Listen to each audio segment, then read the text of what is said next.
অজুতে চেহারা ধৌত করার সময় পানির সাথে কোন অঙ্গের গুনাহ ঝরে যায়? এ মুখের, বি নাকের, সি চোখের, ডি কানের। এই প্রশ্নের উত্তর হিসেবে বেছে নিচ্ছি এ মুখের। এ মুখের লক করে দিব। জি ইনশাল্লাহ। ফ্রিজ করে দেওয়া হোক। এ মুখের।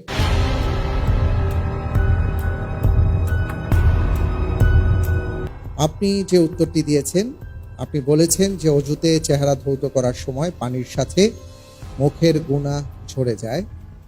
আপনার উত্তরটি সঠিক হয়নি। আলহামদুলিল্লাহ আলা কুল্লি হাল। উত্তর হচ্ছে চোখের গুনাহ ঝরে যায়। আত-তারগীব ও তারহিবের মধ্যে এই হাদিসটি এসছে। বান্দা যখন অজু করে তখন চেহারা ধৌত করার সময় চোখের সগীরা গুনাহ আল্লাহ তাআলা ক্ষমা করে দেন।